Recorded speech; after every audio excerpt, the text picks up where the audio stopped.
I didn't see you there. You snuck up on me. Marty, Cohen Anderson coming at you today with a real treat for you. You guys are in for a real treat, let me tell you.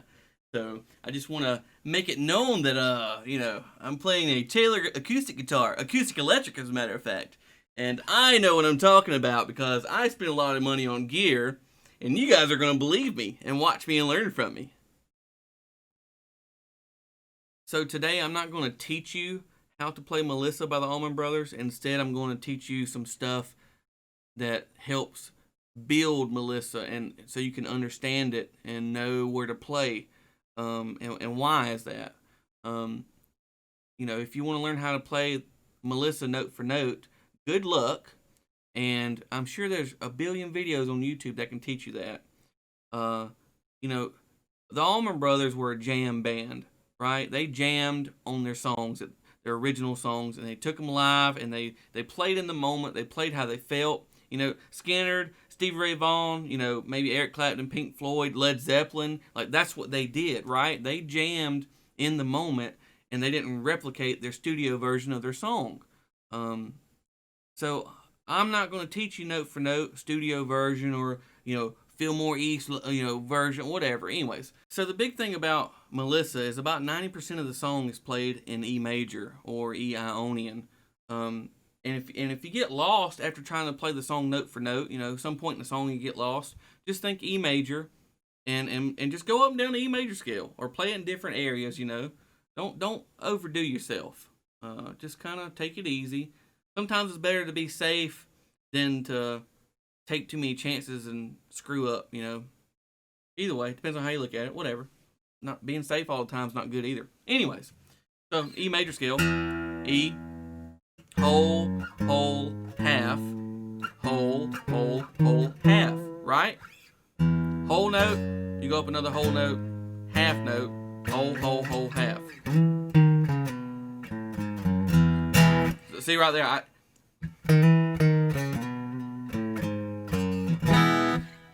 when you just go up and down the E major scale, you will discover how many childhood songs or little melodies that you've known over the years, they just come to you. It's crazy. Like,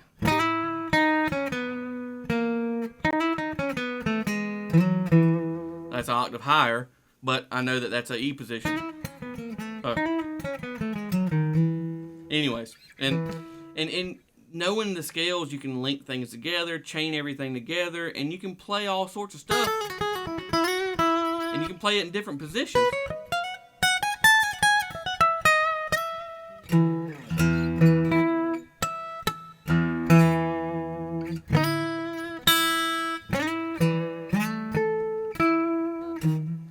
You get what I'm saying? Like, you can play the E note like I just did in a million different places. And, learning a couple of scales can really help you chain all that together. And you just have to practice it. It's not something you just know. You have to practice it and apply it and let your brain connect it all together. But that's a different story for a different day. Just think E major for Melissa 90% of the time, and you're okay. The only time you can't play the E major scale is when it does that C. Na na na na na na. Because you can't go, You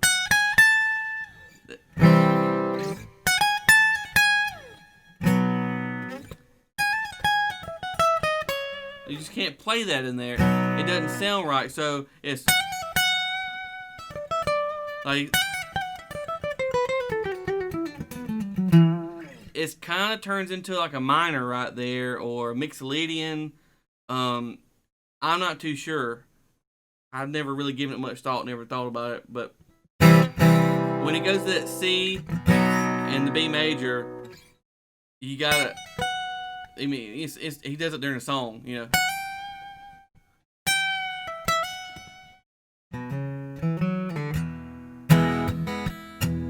So that's something to think about. Just remember, when it goes to the C and goes to the B, you can't go, hear how happy that is? That's major. Woo! Happy, right? You gotta go.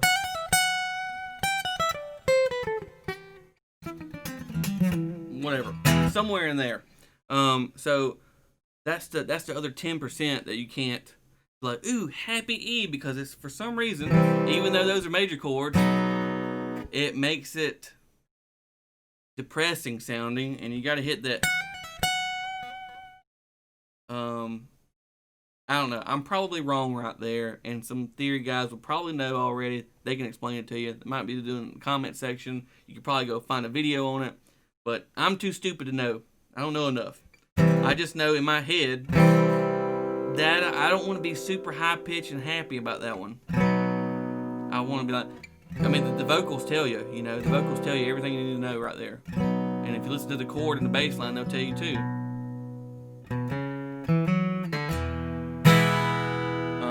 But like I said, most of the songs in major.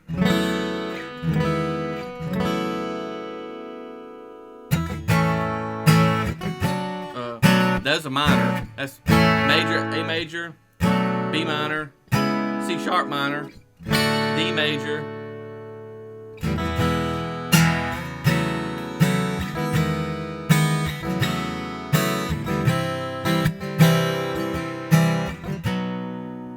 Or you go.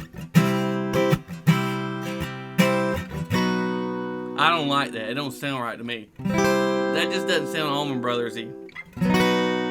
Now, what I have seen before by people, and what people do, is instead of playing C and B, I'll see them do a C with a G in the bottom. So, which I kind of like. It kind of makes it sound fuller.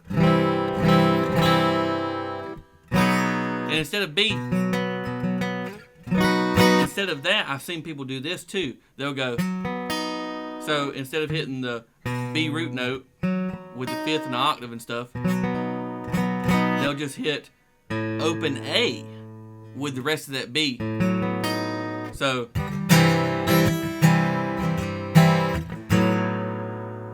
I mean, I don't like that. It sounds a little too weird.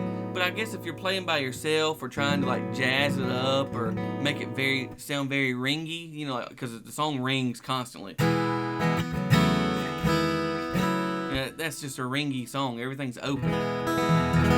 So if you want to, kind of puts a little tension in there or something. I don't know, but I don't like it. But you can do whatever you want. I've seen it different ways.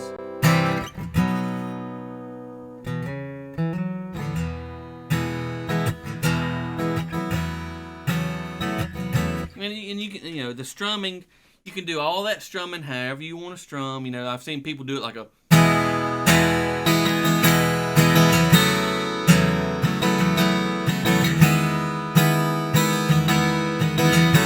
But listen to how loud that is. That is so loud and I just feel like they're just going wide open. I don't think Allman Brothers play it that way. I'm pretty sure Allman Brothers play it with a little finesse, like a.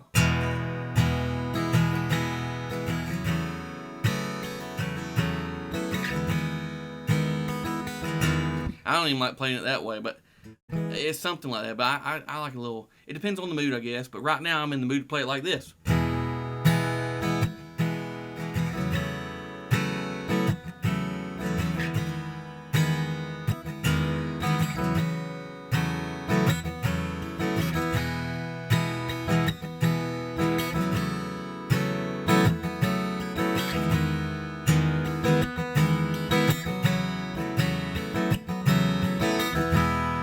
So, don't get caught up in the technical stuff of, oh, he's doing this right here and doing that. Just kind of feel it.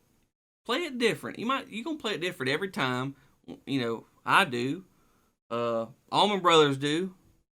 So just don't overthink that too much. Just kind of feel the rhythm. Feel the rhythm in the moment, how you want to play it.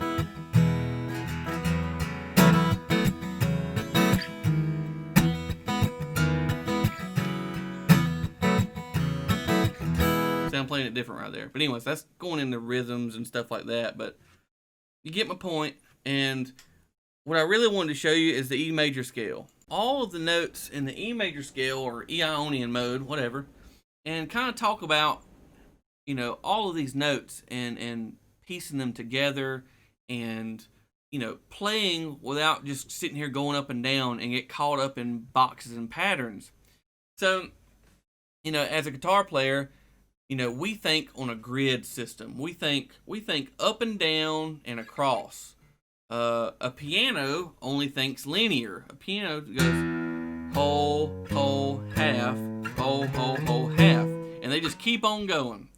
They don't do any of this, right? That's the cool thing about guitar, is that we're one of the few instruments that do this.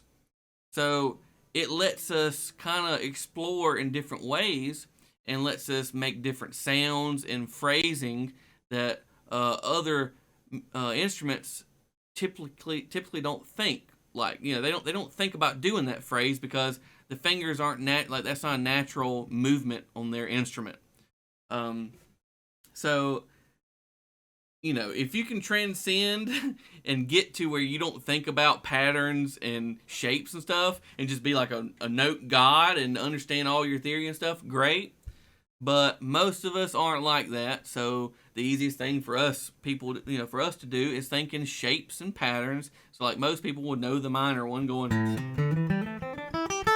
right? Oh, we know that one all day long. Like, we do that all day long. Minor, minor, minor. So, but that's not right, though. Like, we don't want to get hung up in that. So, as guitar players, we get scared. We don't want to move. We don't want to move out of that box. We want to stay right here where it's safe. And we know this formation. And our hands don't have to move or shift or do anything.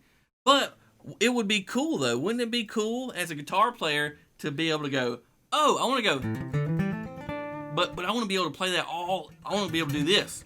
Oh, isn't that cool? Isn't that cool how we can do this stuff? Like, you see all those great guitar players just do this all day long, and they're still in the same key. And it's like, where do those notes come from? Like, how do you do that? Well, getting to that point in your guitar career or whatever, that's a huge accomplishment. If you can get there, that's great.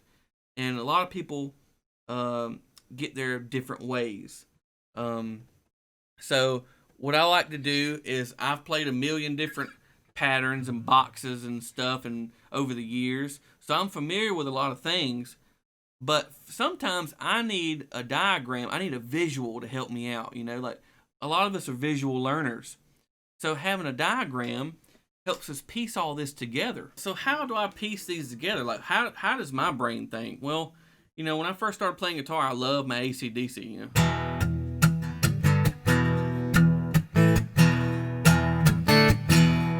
I played power chords all day long.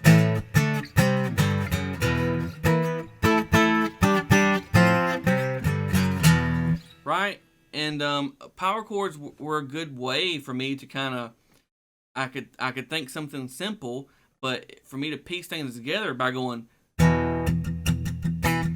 that's an E power chord. That's an open E power chord. But if I wanted to play an octave higher E power chord, I could do this, which is, or I could do it up here.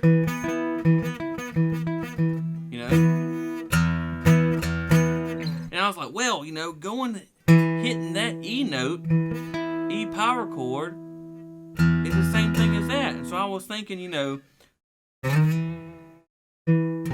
oh, that's, how many notes is that away? 1, 2, 3, 4. That's 5 frets away. And I was piecing all of that together. I was trying to. My brain was working.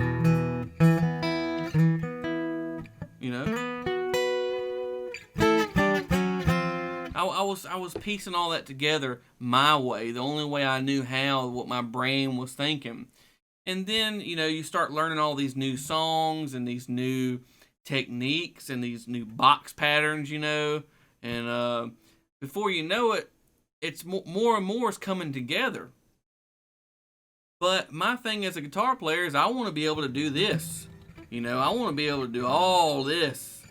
And I still can't sometimes. I can do it a little bit, but to reach that, having a diagram helps me. So what I do is I piece those octaves together, or power chords, or whatever sometimes, and I just think, oh,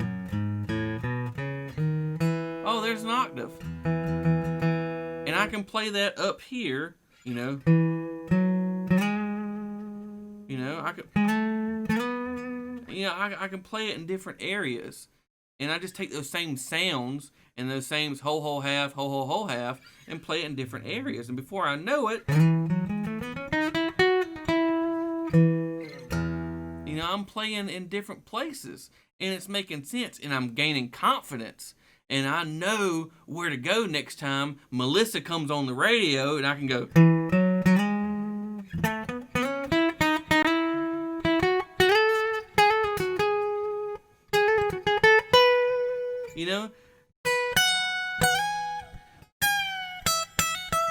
I can do all that. And it's like, wow, Cohen knows what he's doing. That sounds great. Man, he really, like, it's not like I'm a genius, guys. I'm not, for people that aren't at this level yet. I'm trying to help you get there. But it's not this crazy, super steep hill. I'm trying to close. It's not this crazy hill, It's just there. You just got to know how to, like, make it work in your brain. Something's got to click. And for me, doing all that power chord stuff and then piecing it together and then having like this chart diagram thing going, oh, here's all the daggum notes going. This is all there is to it. And I was able to connect the dots, just like the, little pencil pad games. I was able to do that. And it just takes a little while. Now, this is just E major or E Ionian. This ain't A Ionian. This ain't, B, C, D. And it's not Phrygian mode. It's not, Locrian, Aeolian. It's Dorian. There's 7 modes, 8 modes. Anyways, there's a ton, and there's a lot to learn. But this is a good starting point, and showing it on Melissa, because everybody knows Melissa. It's a song like this is a good place to start. But yeah, it just kind of play with it, piece it together, and this will help you go a long way. There's so many songs played in major, It's ridiculous. Good luck. I hope this video helped y'all, and I'll catch y'all later.